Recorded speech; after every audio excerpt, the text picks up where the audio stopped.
It's the Mike Novak Show with Peggy Malecki. Green, gardening, and environment radio, flavored with a dash of humor. Welcome to intelligent, irreverent talk about plants and the planet they grow on.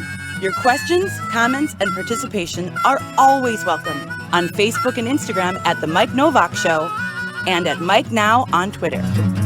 Good planets are hard to find. Temperate zones and tropic climes. True currents and thriving seas. Wind blowing through breathing trees. Strong ozone and safe sunshine. Well, good planets are hard to find. Good planets are in demand. Brought to you by Bartlett Tree Experts.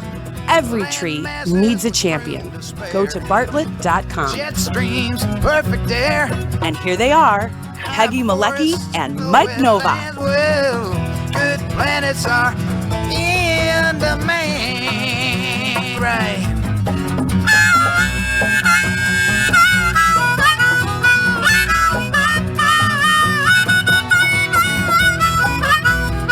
And there she is. Try it this way.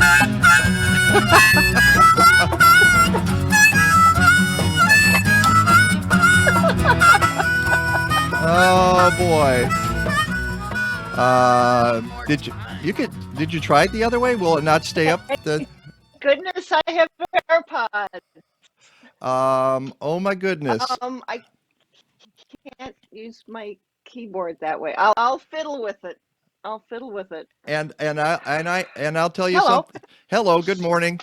Peggy is having technical difficulties on her end. Nothing is working there for her.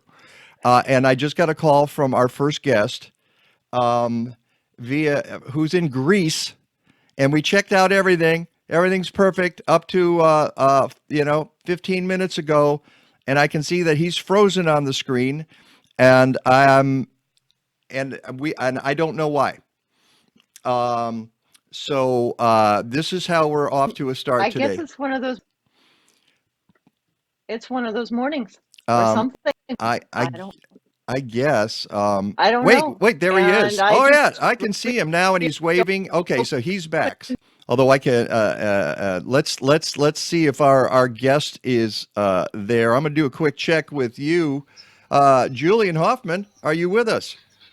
I am with you. I've actually strangely been with you the whole time. I could hear and see everything you were doing, but we just lost something at this end. So it's been I felt like I've existed in a parallel universe for the last 20 minutes, watching the world unfold, and I was unable to kind of get into it. And I see Peggy is sort of frozen there as well. Yeah, she's frozen. Yes, welcome to our digital world. Oh, Lordy. We're going to be talking to Julian in just a couple of minutes. He has written a marvelous book called Irreplaceable, The Fight to Save Our Wild Places. And I have been looking forward to this conversation for a long time, and I bet Peggy has too. If your camera suddenly goes sideways, it'll be something like this.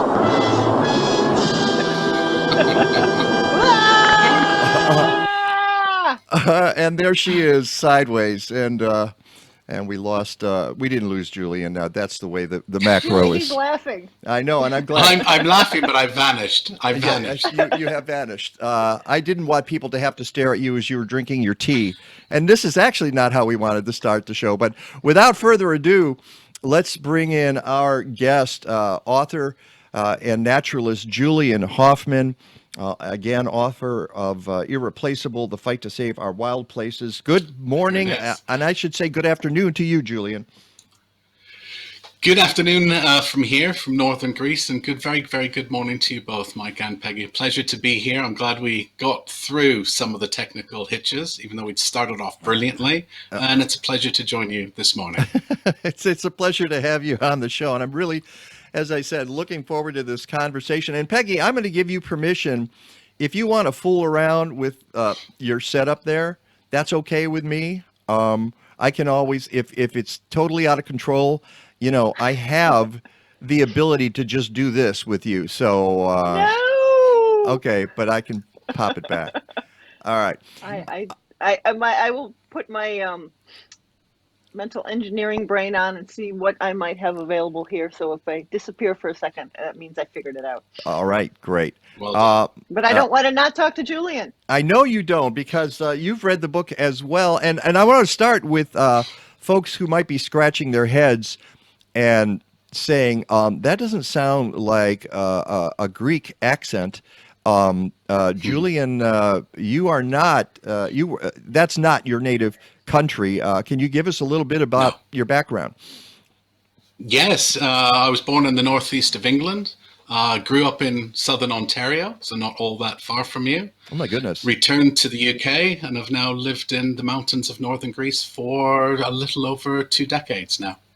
And why? So that's why we effectively, we're going to talk a little bit about a book today, and that'll sort of emerge from the conversation. But we moved here because of a book. My wife and I were living in the middle of downtown London, had been for many, many years, and we're really, really keen and desperate to kind of move out of that space and to find a different life. And we discovered a book written by a wonderful Greek biologist called Yorgos Katsoudrakis, which was a book about this region there where we now live, these 2 lakes set in a bowl of mountains in northern Greece, right on the borders with Albania and North Macedonia.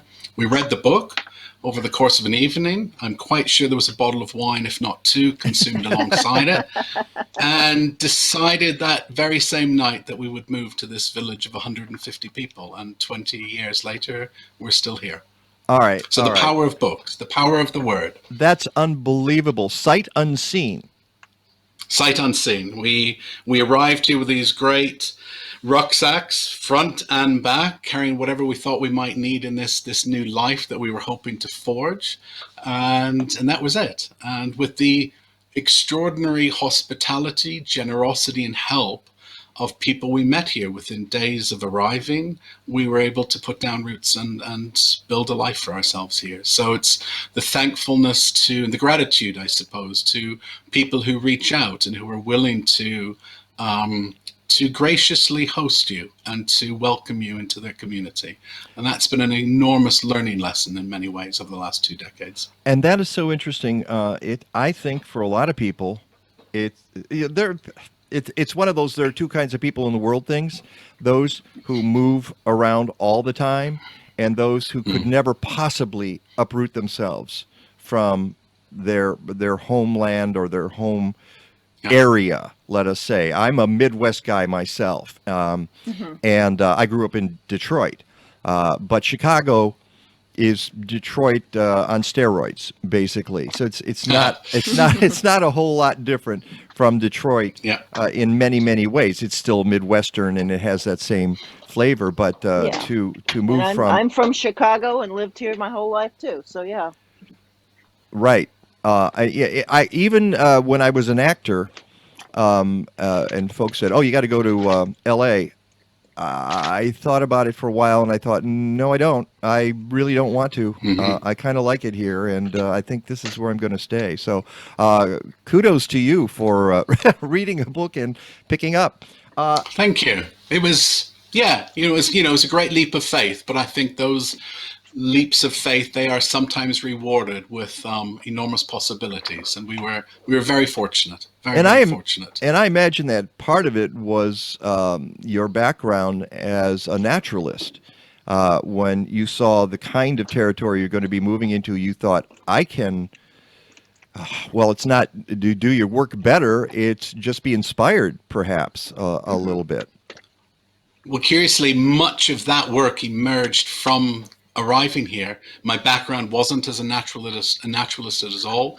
I was a painter and decorator in London in my last few years of living there. So, this whole journey here enabled another kind of journey to unfold from within. So it was sort of a response to this quite extraordinary landscape, place. You've got 3 countries that come together around these 2 remarkable bodies of water. And it was in response to the place itself in many ways that I began really writing and looking at the natural world more closely as a way of trying to understand what this home meant and what it meant for the wildlife communities here, the people that live here, its histories, its those great layers of ecology that are kind of bound together with the land. So it was really in response to that my kind of professional life emerged, I suppose. And that's even more impressive that it wasn't your background at that point, because you've obviously always been a writer. That that shines through in your book. Thank you. So how is it that and you've done other books, and as I go to your bio here, you've also, okay, why don't you just tell me what? Well, this was the second book, and Irreplaceable was my second book, and the first one was called The Small Heart of Things. And that was a kind of meditation on home, really, and what it means. You mentioned earlier, Mike, about some people move, some people tend to stay. And that book explored a lot of those ideas, a kind of reflection on home and what it might mean to be at home in the world in a greater sense, how we might connect with not only the places we live in, but the places we pass through, and find and, let's say, forge deeper attachments with the natural world by paying very, very close attention, often to the smallest of things around us. That was the kind of theme of that book, really. The intimacy of the smallness of the natural world. And that's a great segue, because that comes out in your latest book, Irreplaceable, The Fight to Save Our Wild Places, because when folks think about the wild places that need to be saved, and you address some of these when you talk about coral reefs and when you talk about jungles with tigers and elephants in India, you talk about great spaces that need to be saved, but you also dive into the small spaces. And this is a book that is going to resonate with a lot of people, with community gardeners, for example, because you tell the story of several areas, urban areas, one in Glasgow, and others, community gardens, some that get saved and some that do not get saved, sadly. Correct. And tell us about the origin and the genesis of this book, given that you go to so many different places around the world, and they're not all exactly the same sort of situation, but they are. But you do meet the same kind of people who are determined to make change. Yeah, excellent question. I mean, the book really was written as a way to explore both presence and loss in the world around us. We live in an age of loss. We are losing species and places at a terrible, terrifying rate. But I didn't really want to write an elegy. I'm not that interested in elegies in the sense, because it's the way we hang on to what we have, the way we retain what matters, that is of far greater importance to me. So I suppose, to write a book that's really about the spirit of resistance, how we draw that line in the sand about what really is vital and matters. And of course, we're slowly emerging from a pandemic that of course was essentially caused by the destruction of wild habitats. But I think most of us, if we were to answer honestly, would say that those closer places, those, whether it's community gardens, whether it's the small, the familiar, the intimate, the local, has meant a great deal to us, during these periods of various lengths in lockdown. And, countless studies have now shown how important our connection and contact with the natural world is. Mental health, physical health, emotional health, all of these things, particularly for children. And yet, more than half of the world's population lives in cities. So when we talk about wild places, I think it's important to move away from seeing only those kind of totemic wild spaces, the vast mountain ranges of Alaska, for example, or the expanses of the coral of the Australian Barrier Reef. Because there are also wild places in the midst of our towns and our cities and our suburban landscapes. And these are just as vital on a really small scale level. But of course, for those communities around them and the wildlife that dwells within them, they're of critical importance and critical value to really retain them. And so I suppose I wanted to be democratic in my approach, to look at wild places, the large, the vast. There's some huge places in the book, but the book necessarily telescopes in on those small nearby places because they are so important to us. All right, I'm going to start with I I have a bunch of photos that I was going to put up here. I'm not sure that I will get to most of them. I will get to a few because they represent some things that you've talked about in your book. And this is, whoops, and I knew that was going to happen at one Yes. point. Tell me what we're seeing here, Julian. So you're seeing the absolutely beautiful European nightingale, one of the most celebrated and astonishing birds found anywhere on the planet. It's a bird that's been celebrated by poets, by writers, by composers, and its range, its tonal range, its ability to create new songs from these vast selections that it has in its own repertoire is simply spellbinding. And of course, it primarily sings at night, not exclusively actually, but so you can sit out in a completely dark valley and you've got this crescendo of music around you. So that's the nightingale, which does very, very well down here where I live in Southern Europe. But where I write about it in Britain, it's an extraordinarily threatened species now because it's declined by 90% in just the last 50 years alone. And you write about the efforts to save an area of hedges that protect have been served as habitat to the nightingale, but a lot of people don't consider the land that the hedges exist on as that important. And a lot of the stories you tell in the book, it's often, well, we need this highway to go through here, or we need this development to come in. This gas station. Right. And this, it's not that, this land is degraded anyway, and yet it's messy. It holds a special Yes. Resonance for the people there. Many people have lived their whole lives, as we talk about a sense of place and people staying in one place. People and in Great Britain, you've got 1,000-year head start on us here in the United States, because you talk about places that got changed by the Romans and then maybe got changed during the Middle Ages. And now we're dealing, and even at that time, they were degrading the land. But now looking back 600 or 800 years later, this is something to remember and to keep. And that's the point you make, is that there's no such thing as what's raw nature. What does that actually mean on our planet?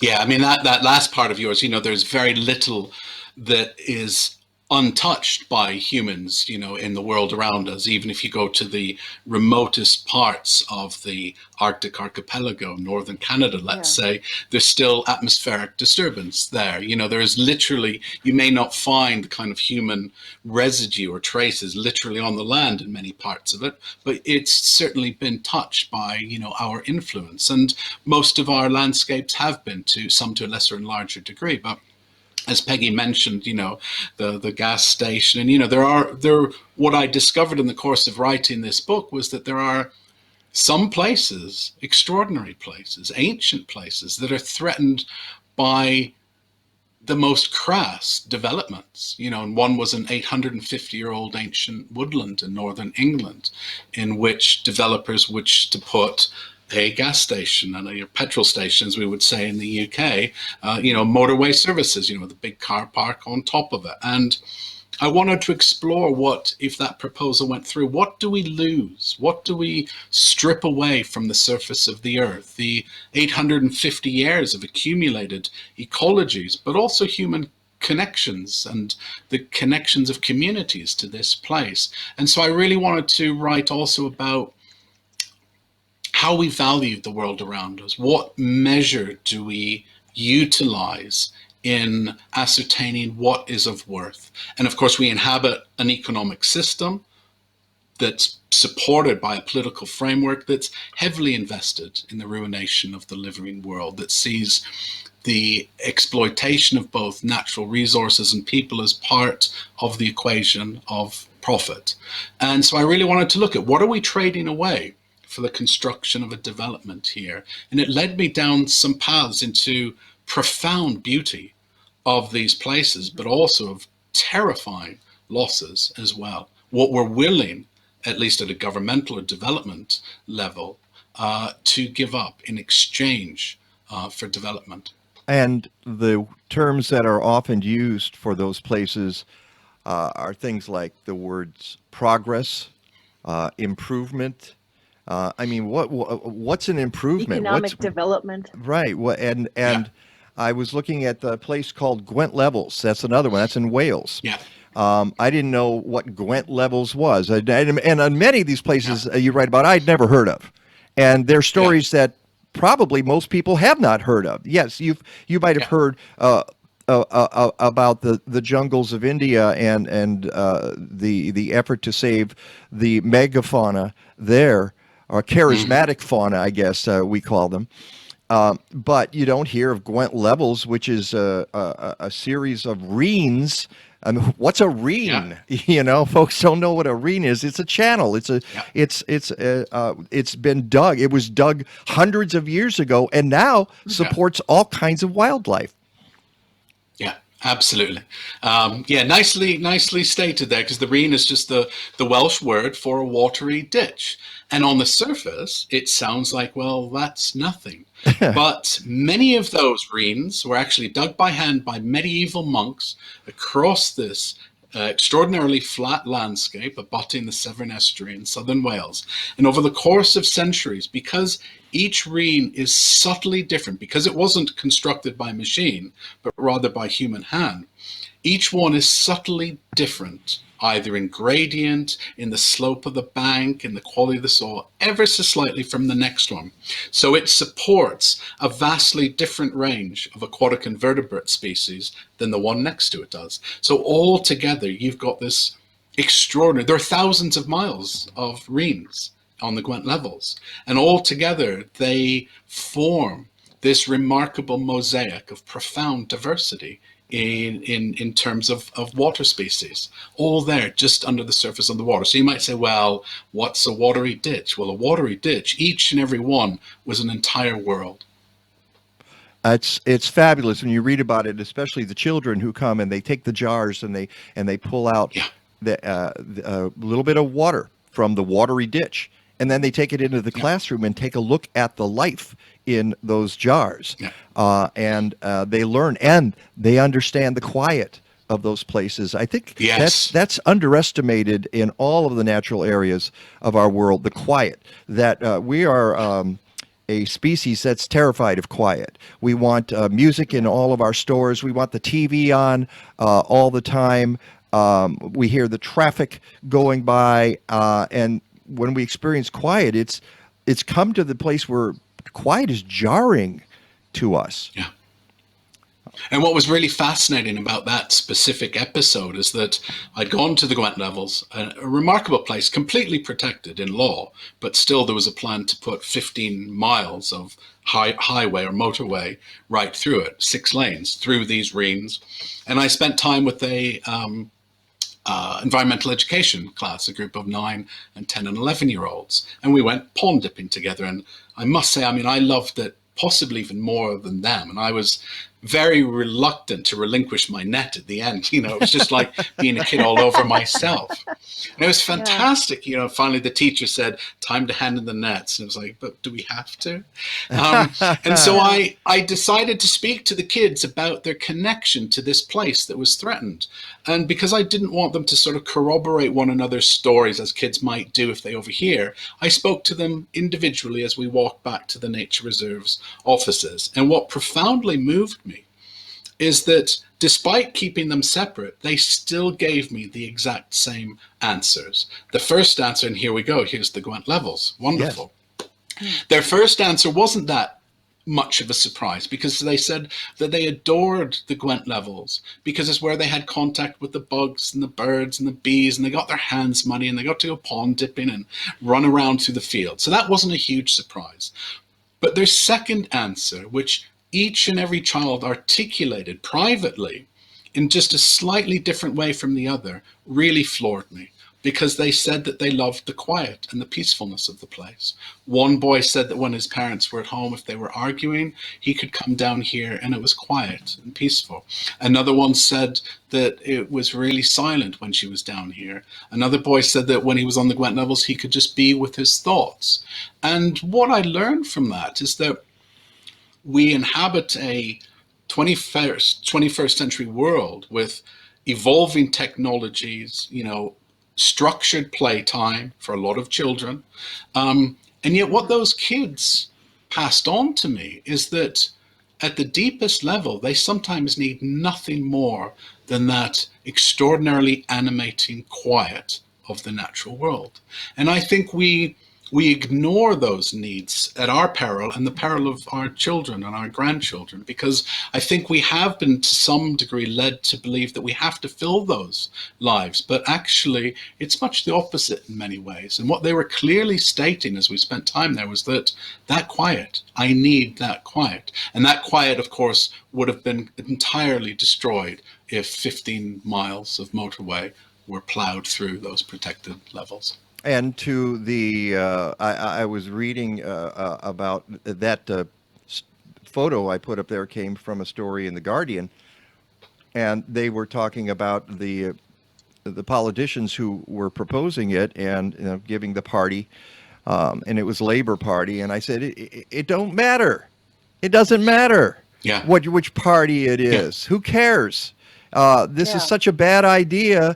Anybody knows that you create, you do that kind of construction, it causes so much collateral damage, and that's what people don't understand. They see the strips of highway and they go, well, it's not that big across. Think about putting it together. And what you destroy. Or we can just move it. That's the other side of it. We could just move it. And that's a particularly, sorry, Mike. No, you go.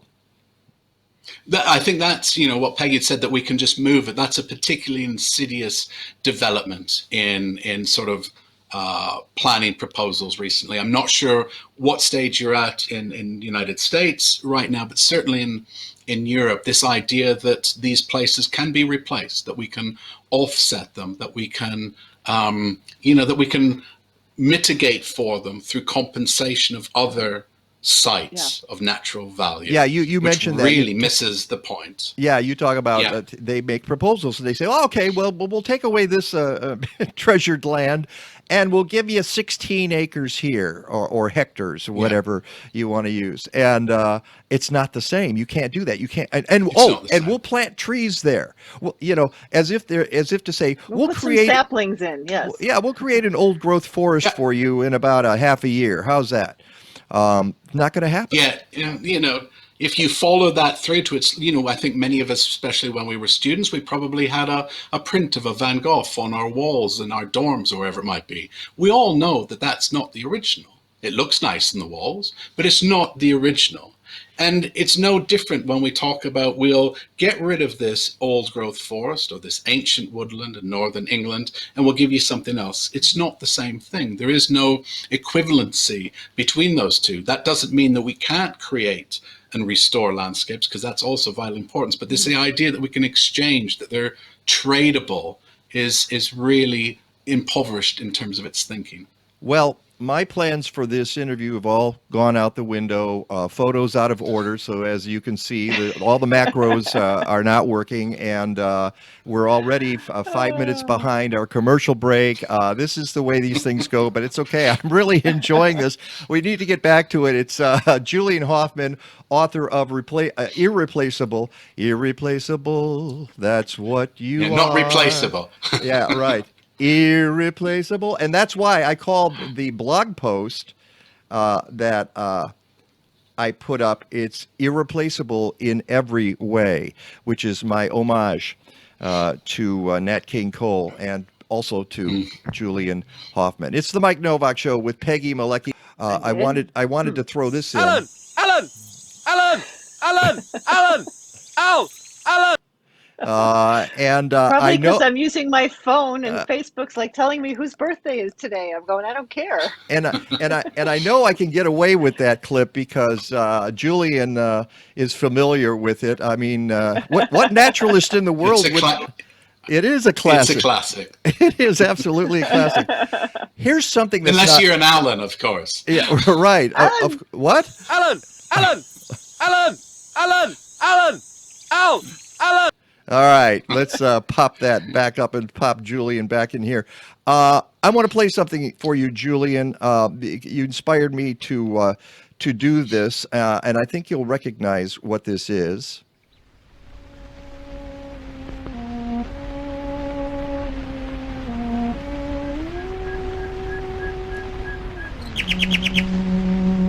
Wow.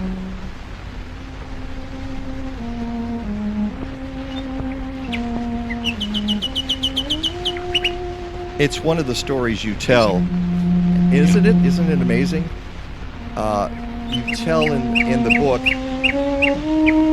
about Beatrice Harrison, a world-renowned cellist, and how she would go out and play, and the nightingales would sing, and that's what you're hearing. Now, the next part of this is a little different. Mm-hmm. This is from May 1942. So what happened is the BBC... Yeah, why don't you tell the story while we're listening to this, and then we can explain what this is. So the BBC began a tradition in 1924, the recording we just heard with Beatrice Harrison in her Surrey garden, and it was the first live animal broadcast, I believe, in the world, where she played live her cello with the nightingale that sang. And the BBC continued that tradition right through until the year 1942, at the height of the Second World War, until the BBC immediately cut the feed, because what you're about to start hearing is an RAF squadron of bombers departing a Surrey airbase on a bombing run over Germany that drops an enormous payload over northern German towns. And they cut the feed so that any German communications officers didn't pick up, who were listening, didn't relay the fact that a bombing raid was coming. But this archive recording still exists. And on one side of the disc, you hear the bombers departing, and on the back, you have them returning, minus, I think it's 11 bombers who never made the journey home. Mm-hmm. And it's just... And that was the contrast. Right, of the having the singing nightingales and the war effort, and the art. Yeah. The art of Beatrice Harrison. But this is just... it gives me goosebumps. It's very haunting. Yeah. Yes. To hear the nightingales and the warplanes overhead. So, I mean, I've got another 5 minutes of that I could play, which is just... the other day I was playing it and I just sat mesmerized listening to that. Yeah, it's a profoundly moving piece of music in many senses of the word. You know, of course, when those bombers returned, there was a German city that was flattened and in flames. There were a number of bomber planes that never returned, and throughout that, of course, there was a nightingale still singing for mate, which had only just arrived from its sojourn in Africa from the winter, and had arrived back at its breeding grounds in southern England in spring. And it's not necessarily related to the loss of our nightingales, but it is. The war damages so many natural areas as well. Anytime you have a war, you're going to have a loss of biodiversity. You're going to have a loss of species.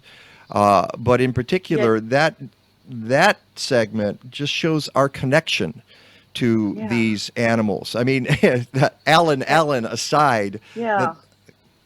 Yes, Peggy. I was going to say, and it also ties in the connection between war areas or armament areas, armory areas, such as you bring up where the Nightingale is and where other things are in England, as being preserved. Mm-hmm. That's right. Of areas for the there's... military preserving, which is so You Yeah, wouldn't expect that. there are military bases in not only in the UK but in many parts of the world actually that have retained a flavor of the past in many ways because their lands haven't been pressurized by other economic factors such as road Hmm. building, strip mall construction, industrialization. And so they hang on often to plant communities, invertebrate communities, sometimes bird communities that have fallen out of favor with the wider countryside because those conditions no longer exist. And so that's a kind of strange, it's odd to get your head around in many ways, that complexity that sometimes military bases harbor a diversity that doesn't exist outside the perimeter of those Yeah. bases. And that has happened. It happened a lot. You mentioned several in Great Britain that are like that.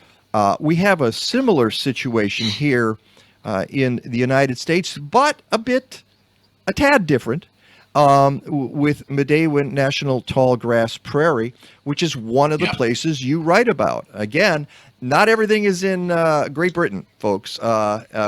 Although you do go to your home country, you go to the well there and write about several of the efforts there.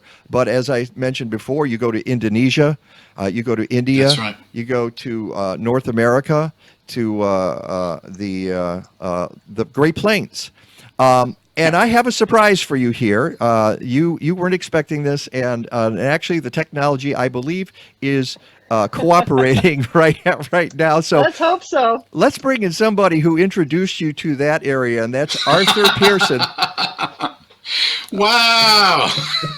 A big digital hug from here. Yeah. Hello, Arthur. How are you, Arthur? Hi, Peggy. Wonderful I'm to fine. see you. Julian, how are you? I'm very, very well. It's fantastic to see you. Arthur, as you too. know, is really my guide into understanding an amazing place, and I'm so eternally grateful. Wow, as good much to as see we- you. As much as we love nature, I'm enamored this morning of technology that brings us together, across the globe, to Absolutely. have this lovely catch up with you. It seems like Yeah, forever since we were brilliant. watching that cold, lovely prairie out there. Yeah, I thought I would. 2016, I believe. Yeah. Yeah. And I thought I would sucker punch you, Julian, and bring in Arthur Pearson, who introduced you pretty much to the Medewan National Tallgrass Prairie, Yes. didn't he? Absolutely. Yeah, I owe that introduction very much to Arthur's really defined way of understanding places and their importance to people and their importance to communities of plants. And it was just wonderful. And that place that Arthur showed me, it really opened me to something else. It opened me to the possibilities of restoration. And a lot of this book is about preserving and protecting, but I think that's only one path. We need a kind of parallel path to follow, and protection and preserving is one, and the restoration of degraded habitats is another one. And the Medewan Tallgrass National Prairie was a remarkable example of just what's possible, if I'm really honest, when we act with urgency, passion, concern, and vigor, and really try to be part of a wider world, I think. Would you agree there, Arthur? I would. And one of the things that is exciting for me is to bring new people to Medewan. And again, your voice, Julian, amplifies and accentuates and puts a big, important exclamation point on the why do we do this, the how do we do this. It takes it to a new plane of understanding. And for me, it's not just about the ecological restoration that comes as a result of this, but it's the healing of the human heart, that we have extraordinary capacity to degrade, to destroy. And we were talking military, or you guys were talking military before we came in. And this was a place, Medewan was the former Joliet Arsenal, which made just unconscionable amounts of armaments, which were important to win world wars. I mean, not denying the importance of that, but it was a place that generated things of destruction on a massive scale. and then the irony, the loveliness, the hopefulness that such a place then could be a place of reclamation and restoration. And your voice in championing that, in seeing it, helping us to see it. I've just so appreciated your illuminating this space for us in a way that sometimes when we're in the trenches and doing it, we don't have the luxury of seeing. So again, your voice has just been so wonderful and so valued. Thank you for that. Thank you. That's very, very kind to say. I think, along with the Wetlands Initiative, who I've gotten to know in the last year or so, and at the time, Arthur, you were working for was it the Gaylord and Dorothy Donnelly Foundation, I think, that was correct. Yeah. It opened me to these, extraordinary organizations as well that are literally digging in. And I say that with a great emphasis on the word digging in, because I remember Arthur showing me the seed beds, because of course one of the great problems in prairie restoration is that there's so little of it left. You're speaking, I know Arthur isn't today because he's moved, but you're speaking from Illinois, a state with 0.0% of its native grasslands. And of course it's colloquially known as the prairie state. And it's that diminishing in a way that the seed bases, they're almost non-existent. And I remember Arthur leading me through the areas that he was explaining. These were the seed beds. And I'll always remember you talking about, stuffing seeds like this kind of farmer of the olden days, in your pockets. But it really came clear to me how it's those individual actions that are tethered alongside other actions with other people that eventually grow into this larger possibility for transformation, that we can all dig in. But it's by making these connections, by forging these attachments, that we ultimately move forward together in a much more potent and powerful, and I would argue meaningful way. And seeing the prairie and seeing how volunteers would actively remove invasives and would, sow the seeds and would encourage and nurture plants was just beautiful in every way of the word. I should mention at this point that Arthur is a friend of the show. And Arthur and I have known each other back from our acting days. Yeah. I told him on the phone the other day, I said, Arthur, you were the successful one. Okay. I was the guy who never got the commercials. And I'm not sure why that was. Maybe it was the hair. I think it was the hair, actually. But Arthur has been on the show to talk about his book, Force of Nature, which chronicles the life of conservationist George Fell. And now you've become the CEO of the Roger Tory Peterson Institute. Can you tell us just a little? I'll give you a chance to have a little bit of a plug, Arthur, here. What is the Roger Tory Peterson Institute?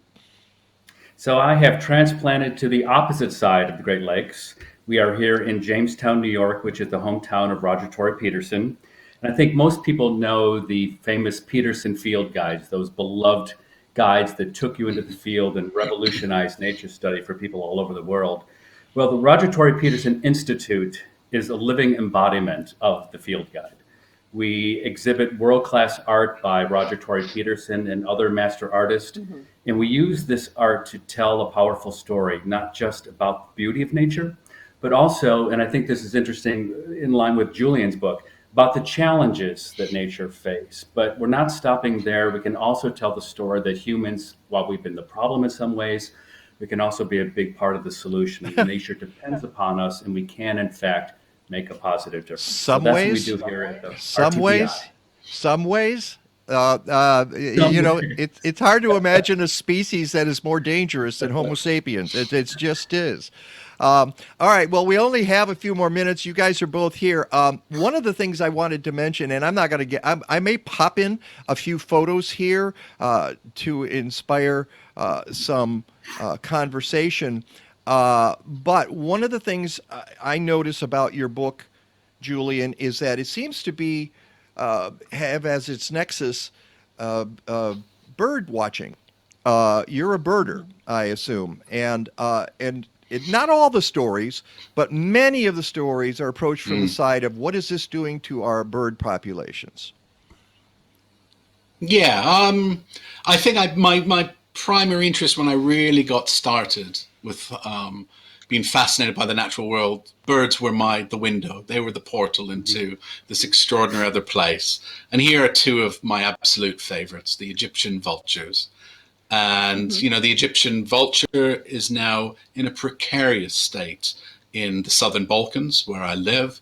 So one of the stories I tell in the book is the remarkable efforts of local conservationists in Greece, in Albania, Bulgaria, North Macedonia, to protect and preserve the very last of their kind.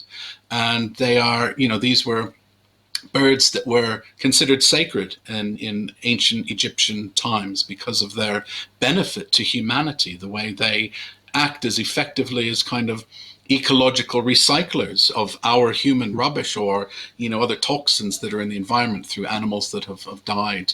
You have to mention that we have to. I'm sorry, I apologize. I have to stop you there. That's okay. I was not aware of this, and I imagine most Americans are not aware of the catastrophe involving vultures in India. Yes. Can you address that quickly?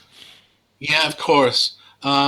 India underwent what was an extraordinarily mysterious decline in almost all of its vultures in the 1990s, and it's believed that some 40 million individual vultures died. And there are several, there's some 8 or 9 different vulture species. But for some of the most common vulture species in India, their numbers declined by 99.9%. So literally a number of species were almost completely annihilated. And what this meant, and this really goes to show you the profound connections between humans and the natural world, is this resulted in a boom in anthrax cases, boom in rabies, because of course there was an explosion of feral dogs that were now feeding on cow carcasses because there was no longer the population of vultures in order to eat them and tidy the landscape in that way. So there was this whole catastrophic avalanche of events that ensued because of the diminishment of a single type of bird. And it was all finally discovered to be the cause of a veterinarian anti-inflammatory drug called diclofenac, which isn't harmful to cattle, but it causes death in vultures. It basically compresses their immune systems in their livers to the point where they can no longer function. And here we have the absolutely... Sorry, you can carry on, Mike. No, you go ahead. You describe. So here we have the absolutely beautiful great hornbill, which I write about from the jungles of northeast India. And this for me was, this chapter occurs almost at the very, very end of the book because it tells a story of possibility and of what I would describe as radical hopefulness, because the tribe I spent a couple of weeks with, called the Naishi, live in close relationship with this bird. But they have traditionally hunted the hornbill, and you see on the screen there that remarkable bill, and on the top what's called a casque. And hunted and is then utilized in traditional headdresses, and all male members of the tribe on special occasions wore headdresses with hornbills, until one of the Naishi began asking questions. Should we be doing this? Shouldn't we? We're now looking at hornbill numbers that are plummeting. Can we rethink our traditions? And over a lengthy period of time and the persistence of one person, he eventually got the elders to agree to try something. And what they tried, with the help of a wildlife organization, was fashioning facsimile or replica bills and casques out of wood, out of clay, and out of fiberglass.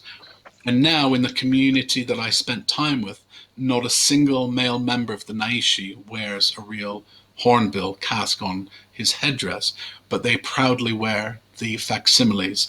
And it's a story of moving from hunters to protectors, because the community now actively protects the nests of great hornbills and keeps watch over them against illegal logging and various other things. So this is a story of enlarging our relationship with the natural world. It's about enlarging our idea of home so that it includes the more than human in its embrace.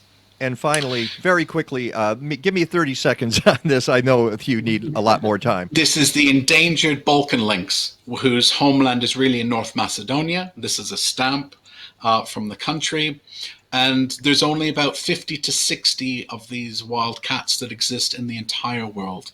And I tell the story of the people who are out there on a daily basis trying to save them, and who worked incredibly hard to protect them from a planned hydropower project that would have seriously threatened their protected mountain home.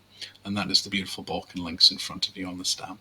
Thank you for, whoops, now we've got to pop everybody back up here because, again, everything's out of order that I did today, but that's all right. Boy, this has just been a remarkable conversation. We could talk for hours. We could. We should do this. I should do another, have you on for the whole 2 hours and do this at some point. You are, I like you even more than I like your book, Julian. Well, that's a very kind thing to say. Thank you. You are you're very generous of spirit, and I appreciate that. This has been a pleasure from the beginning to now, because you have just been cooperative in every sense of the word, and the idea that we were able to connect to Greece and to New York State. Yes, we can't get to. I like that. We can't get to Highland Park, Illinois, with Peggy, but we can on the cell phone. Yeah, well, on the cell phone. But everybody, all right. And I haven't held up the copy of the book. Yes. So there we go. There's the book. Thank you.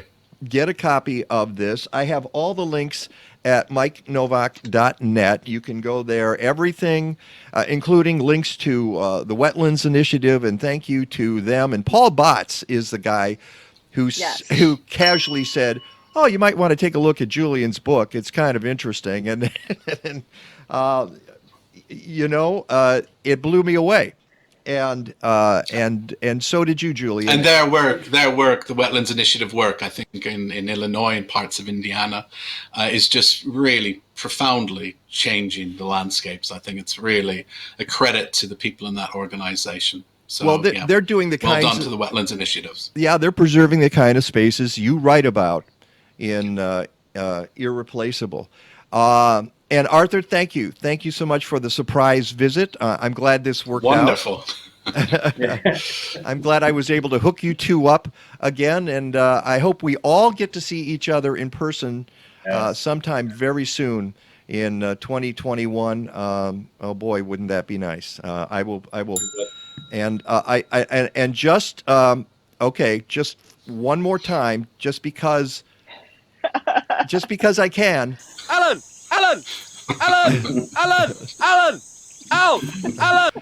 And you talk about natural areas and natural spaces and critters.